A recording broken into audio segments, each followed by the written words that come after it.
Praise God. Praise God. God is good all the time. And all the time. God is good.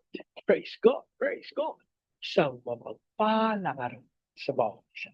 Sa pagkakataong ito, tayo po ay dudulog, lalapit sa ating Diyos na buhay ng may pananampalataya na kung saan may dalawa o tatlo na nagkatipon sa kanyang ngalan.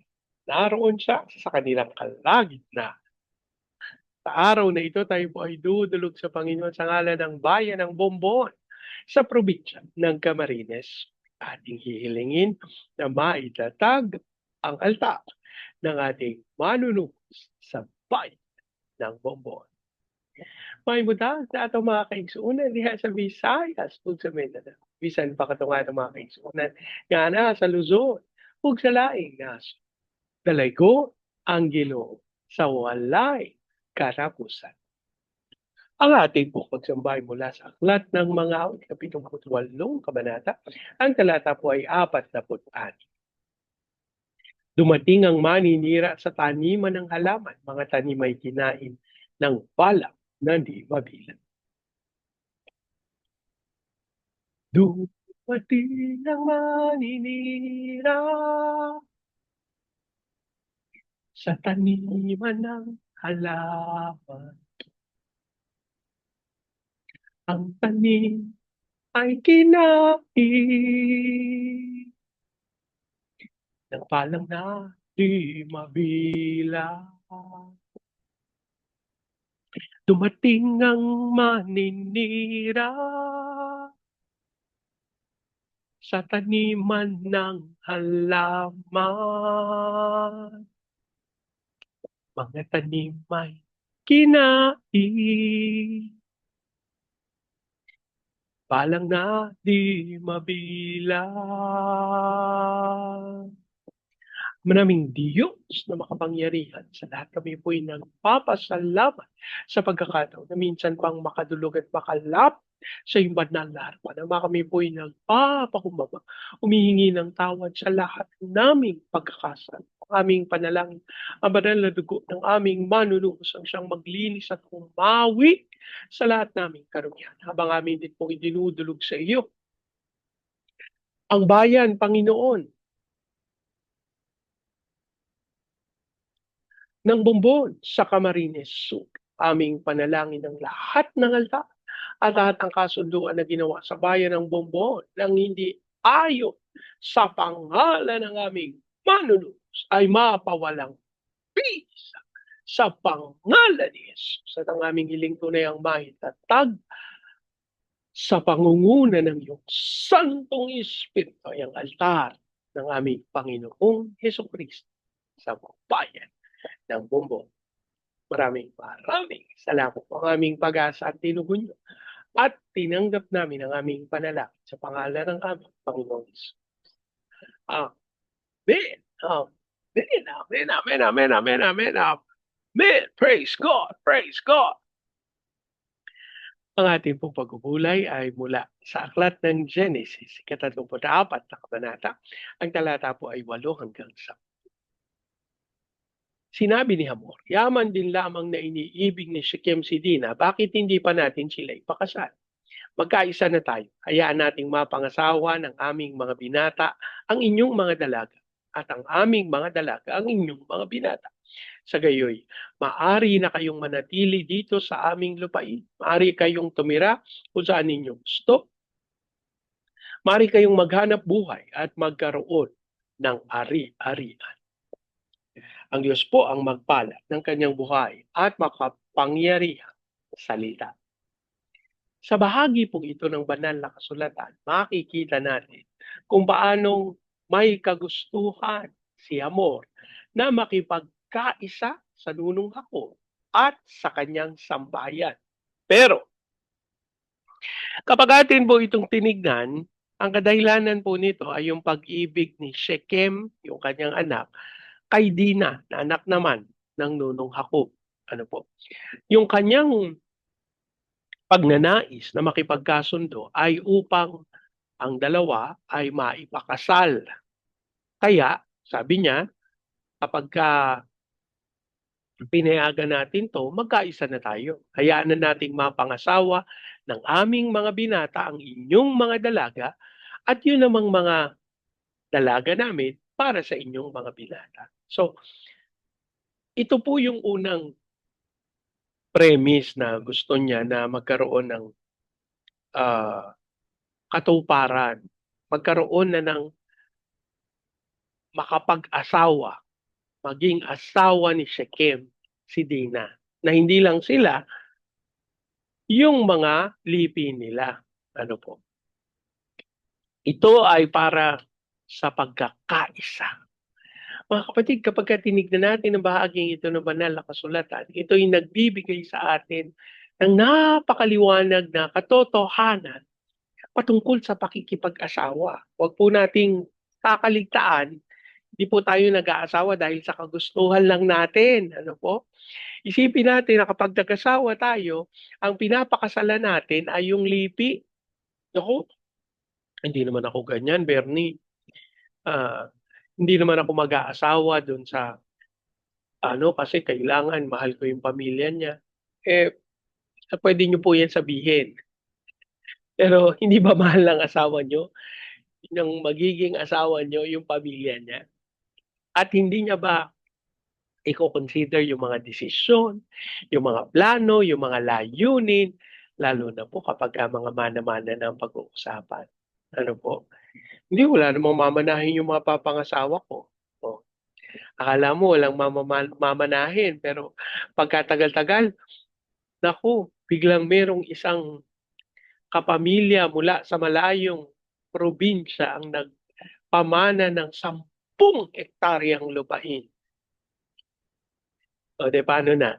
Tapos, bunso yung napangasawa mo sa 10 magkakapatid, pero siya lang ang pinamanahan. Papayo kaya yung siyam niya na kapatid na sa kanya lang yun mapunta. Ano mo, alam niyo, itong mga bagay na ito po, halimbawa lang po ito, ano po. Pero ito po ay nagsasabi sa atin ng katotohanan na, ah, kasama pala yun. Makikipagkaisa pala yung lipi ko sa lipi niya. Kaya alam niyo po, hindi pinapayagan talaga yung pag-aasawa ng mga magkakalabang mga magpapamilya.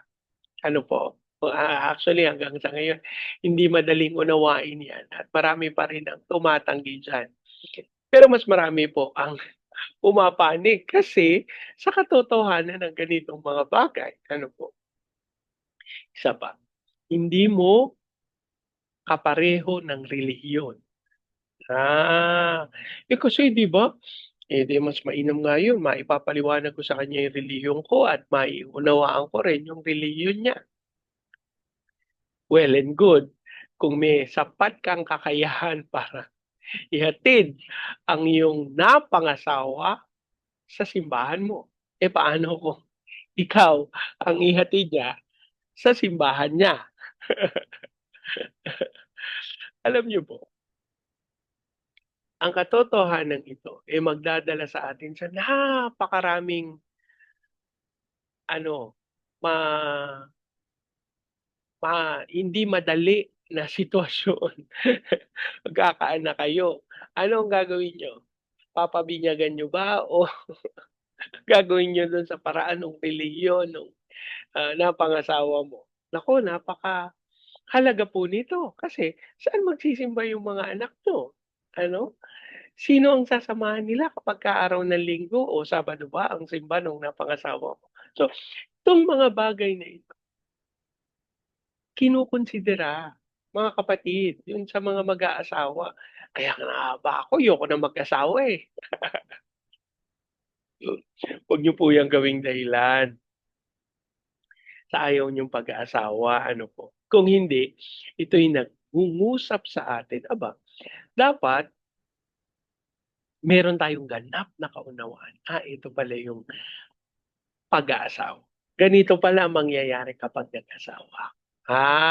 Sa ganyang pagkakataon, magkakaroon ka ng ganap na panahon para maghanda at gamitin yung mga nalalabi mong panahon para maging maliwanag, hindi lang sa iyo, sa iyong pamilya at maging doon sa mapapangasawa mo, yung mangyayari kapag kayo'y nag-isang dibdib.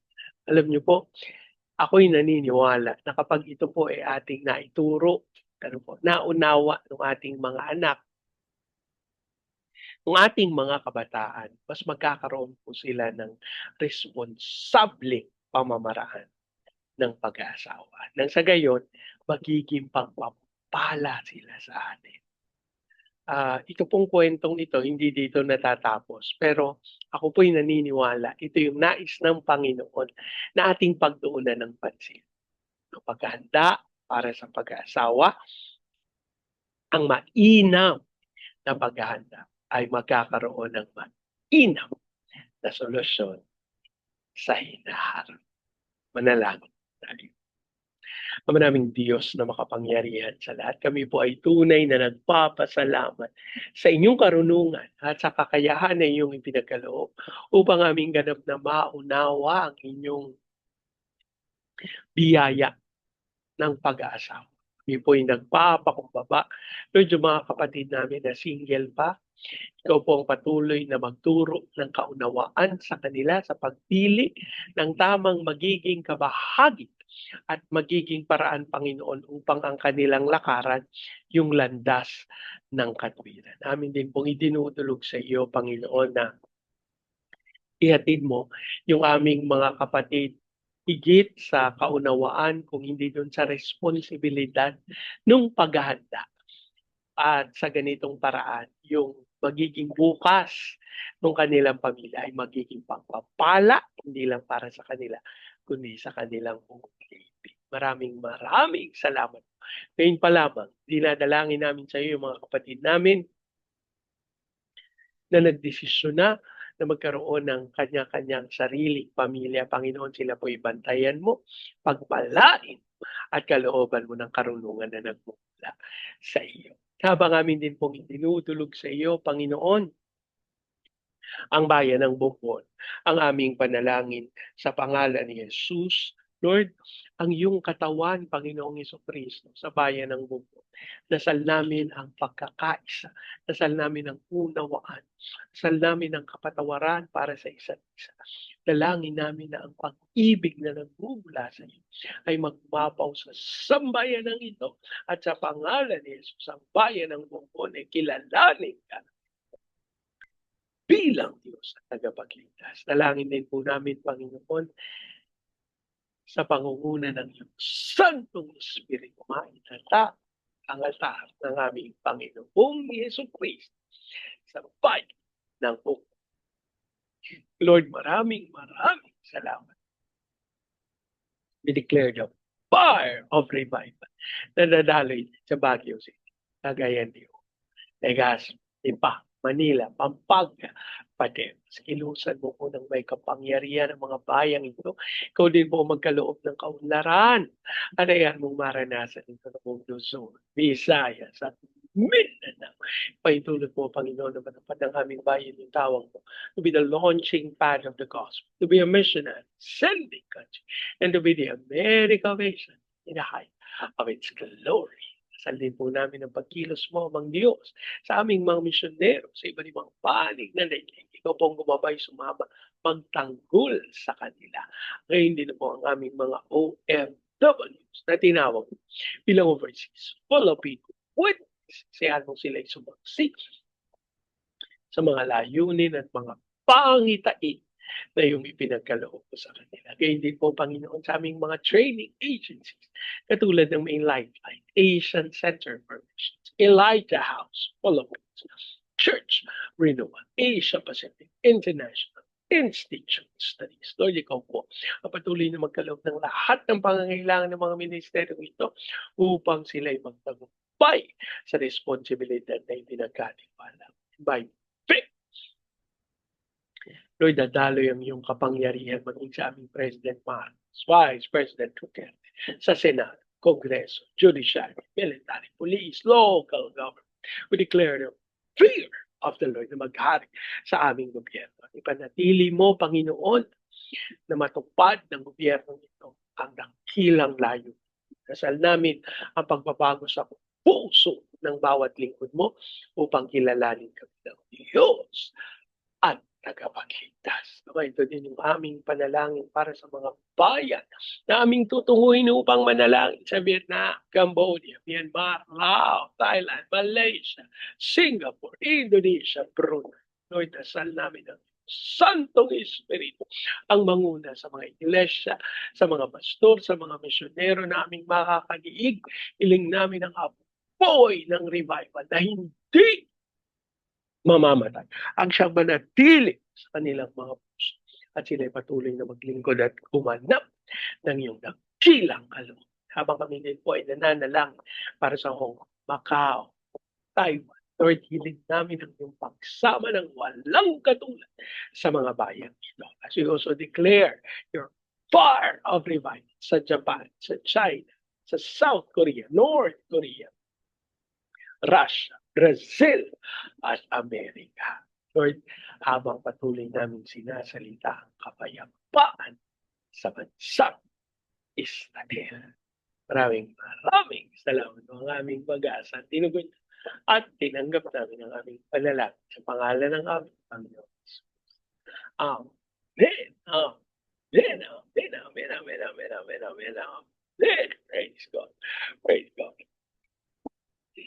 Lagi po nating tatandaan sa anumang pagsubok, problema, kahirapan, sakit, karamdam.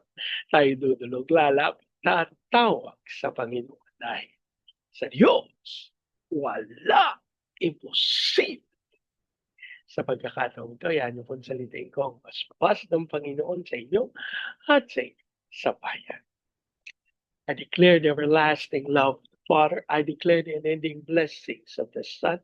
I declare the sweet, sweet, sweet fellowship of the Holy Spirit now and forever. I declare this new house and life with work, with a new faith, and with a flourishing business. In Jesus' name. Amen, amen, amen, amen, amen, amen. Praise God. Praise God. Sama-sama po nating ideklara. Pilipinas, God bless you. Big time. And so we declare to God be all the glory in Jesus' name.